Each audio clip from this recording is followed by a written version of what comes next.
This is a presentation of the only real argument for the probability of a God. Let me be clear. All the current arguments for God, cosmological argument, the ontological argument, the argument from design, the argument from irreducible complexity, the argument from the Big Bang, fine-tuning argument, the cosmic coincidences argument, the argument from moral truth, Pascal's wager, and many, many, many, many more.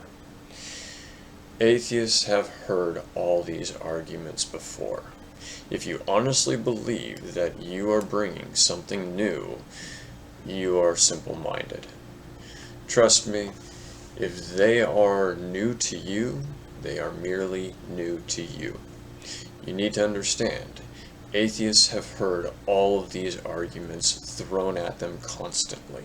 It is believers who already believe and thus are unlikely to have heard these arguments until trying to figure out how to missionize to atheists. Your arguments have been debunked so many times, it isn't even funny. And no, it is not that we are being stubborn. It is that the arguments legitimately and horribly fail, and thus fail to convince. They are not good arguments, and anyone telling you that they are great or even merely good arguments, they are saying that because they already believe. For it to be a good argument, it has to be able to convince the atheists you are speaking to. In other words, even if you have convinced other atheists by these arguments, it is a bad argument if the atheist you are speaking to currently is not convinced.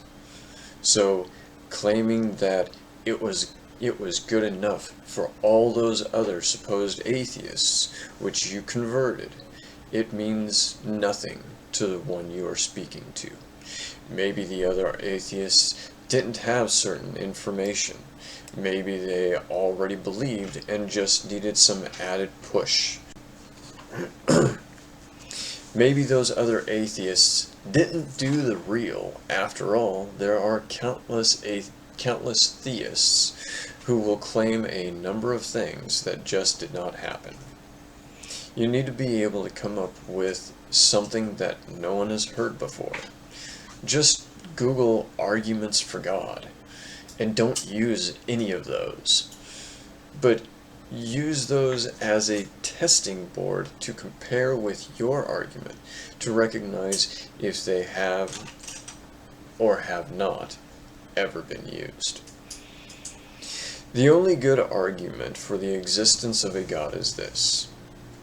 Scientifically, there is a hypothesis of a multiverse, different realities that exist overlapping our own universe, just in different dimensions, different universes that run parallel to our own, based upon your choices and the idea that every choice is actually taken just in another branch reality. There is a multiverse hypothesis that says our universe is one bubble in a vast ocean of other bubble universes, separated from us by massive distances, where the laws and constants could be wildly different from our own. Then there is the hypothesis of the infinite universe, that says our universe extends forever.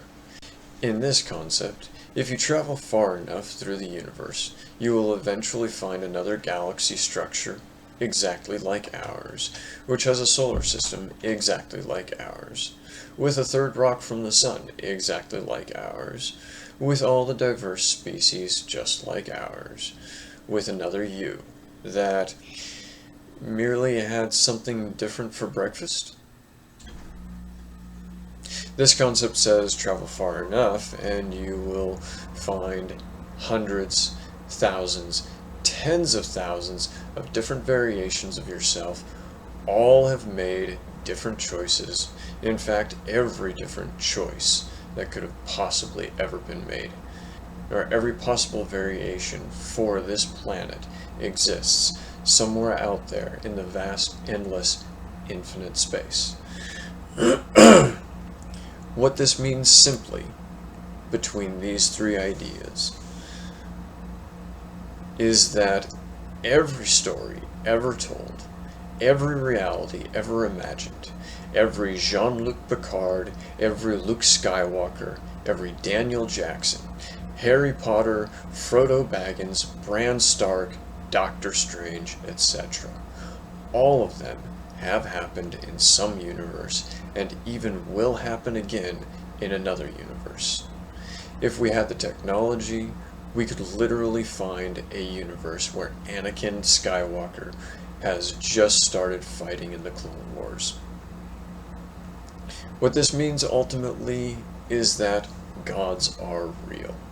How this works is actually quite simple. Most gods throughout human history, even they themselves, had a beginning. Beyond that, consider this thought experiment. Stargate SG-1's concept of ascension really happens in some universe, and a person ascends. That now ascended being decides to leave his bubble universe and start his own bubble universe, as he didn't like the ascended rulebook in his universe. In that new universe that he has just made, that was the beginning of that universe's space-time. He can easily say that he created the universe, and thus existed before time, and is a god.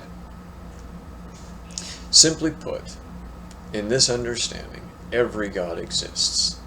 They might be lying, saying that they always existed, or something to the like, but every god exists in some universe, and for better or worse, every variation, meaning every benevolent god, like Krishna, has an evil variant. The moment that a multiverse gets opened up into the discussion, all of the different possibilities arise. And as for an infinite universe, though the laws and constants might remain constant, technology, given long enough, will be able to produce results like ascension, and such a being can easily go to a different corner of the universe and create a new galaxy to create life. All the stories that you have ever read or watched, all of them are playing out in some bubble universe or parallel universe, or in some manner in this universe. Having spoken to the most likely probability of gods existing, now I'll speak on this. What I have just presented does not say anything about our universe or galaxy being governed by an entity. In fact, through all of the variations of possibilities, there would have to be a bubble universe out there, not governed by any god at all. Our universe could very well be one of those variations. It is also possible that our universe was in fact created by some god and then walked away to do something else. It is also possible that our universe is in fact governed by a god of chaos and death. And yes, it is even possible that the god of chaos and death started this universe in the fashion of Genesis chapter 1, and even including Adam and Eve and a global flood, and at the destruction of the first temple, he reordered all of creation to look like any other universe. As this is unlikely, it is possible. The best thing that humans can do, because of all the potential variations, is wait for a god to unequivocally prove its existence. So I do believe all these gods exist. I just don't think any of them concern themselves with our little corner of the galaxy. The interesting thing is this. With the understanding of ascension as a possibility, then I turn to the fact that anyone could have ascended in some other galaxy or in some other universe. That being said, noted YouTubers who have ascended and become gods. YouTubers like The Skeptic, who honors Lisa the Rainbow Giraffe. Professor Plink, who acknowledges the eighth dimensional unicorns. Acknowledges but does not name them. Shame on you.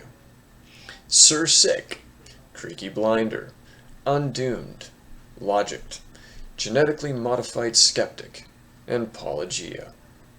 All of them have ascended and become gods, just in other universes. But nonetheless, they are gods, and I honor and respect all of you. I thank you all for your work and your level thinking, as well as the humor that some of you add in. I won't worship you, but respect, absolutely. And yes, I would hope that this video is featured with one or more of you to point out any flaws in my argument. I will address now the argument of fine-tuning. This will be the only one that I address because it actually has something to say about our reality. If you want to use this argument, I am sorry to say, but it actually speaks against the idea of your all-powerful God. Let me first preface for any watchers, anybody watching, who actually does not know the fine-tuning argument. The fine-tuning argument essentially says that all of the different variations, whether it be gravity, whether it be distance from the sun, whether it be this, whether it be that, all of these different things had to happen in such a fine-tuned way for life to emerge that the fine-tuning of it demands that there be a God to allow for it to all be so finely tuned to allow life to occur. If your God is all-powerful, then there would be no need for fine-tuning. The very idea that we need things to be fine-tuned for us would actually say that we are not the focus of the universe. Out of all of the universe, we can only exist in this small, thin little sliver we call Earth. And concerning the entire Earth, we can only live on this small, thin little sliver we call land. Land that has to be a certain closeness to the surface, can't go very deep. We can live in caves and even go pretty deep, but there does come a limit where, without technological assistance, we can't go any further. And we can't go up too high either. The air gets too thin. We simply are not versatile to live anywhere. And an all-powerful God made us. We shouldn't have a concern of fine-tuning. Those who are religious might say that I'm being too hard to stretch an idea that I shouldn't. Because obviously, we can't live in volcanoes or live underwater without technological assistance.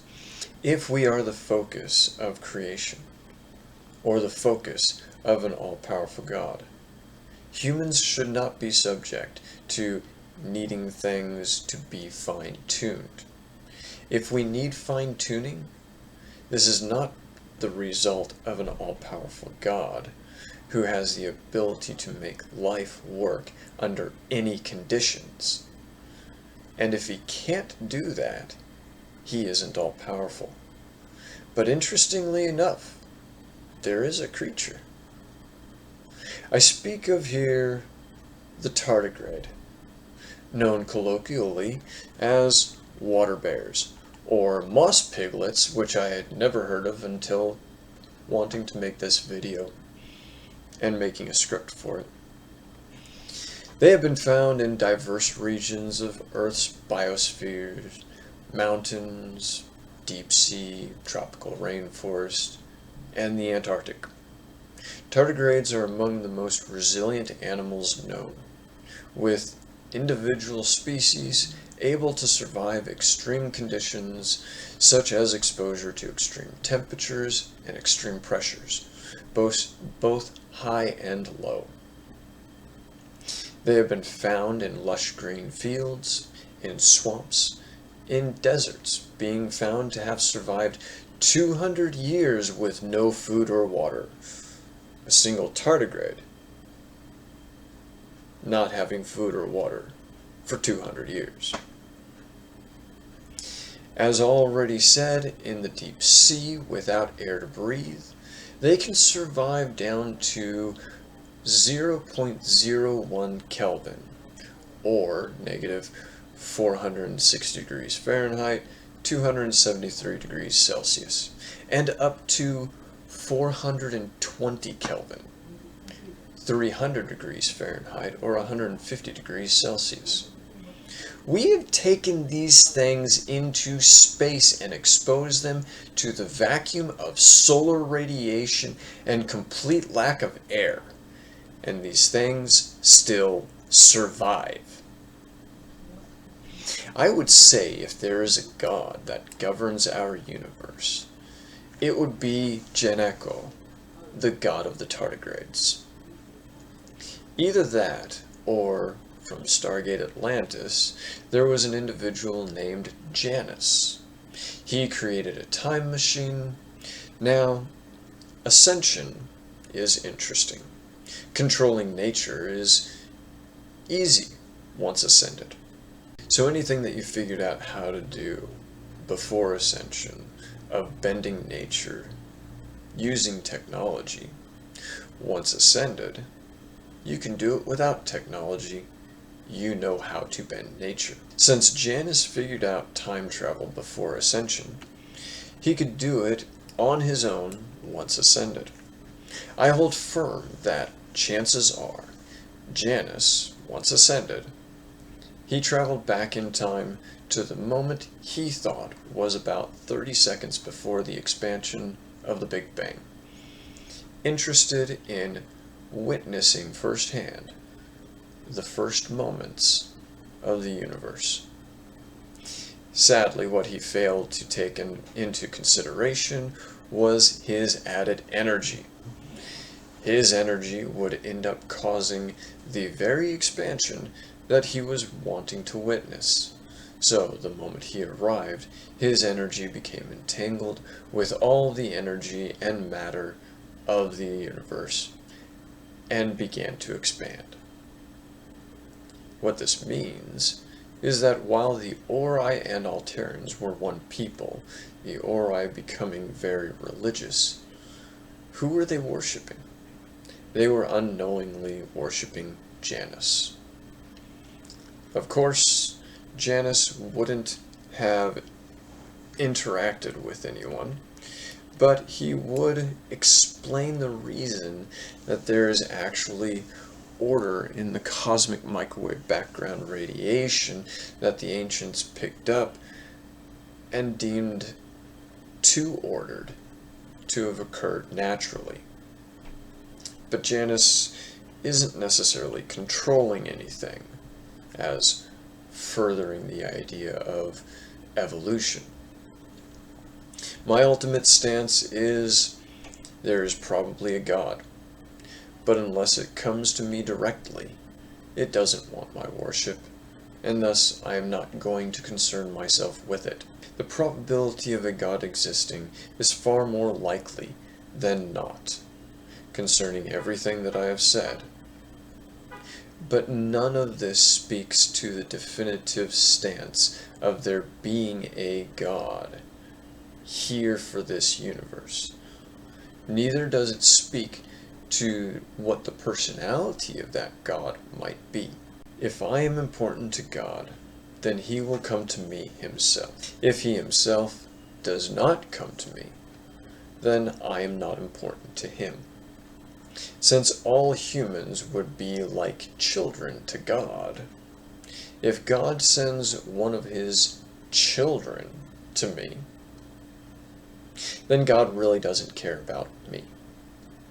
If a God exists governing us, and he wants my worship, he can come to me himself.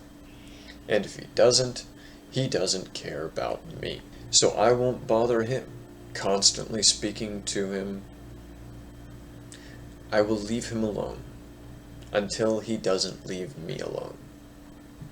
He will be to me the teapot orbiting Mars, potentially there, but ultimately unimportant to my everyday life. He isn't interacting with me, so I still have to get up and go to work in the morning. I don't care if he exists. If he is talking with you, great, wonderful for you. If he tells you to give me a message, here's my message that you can give back to him. This entire video. Personally, I look forward to going to see Anakin Skywalker during the beginning of the Clone Wars, preferably during the beginning of his time with his Padawan learner, Ahsoka. Thank you for listening.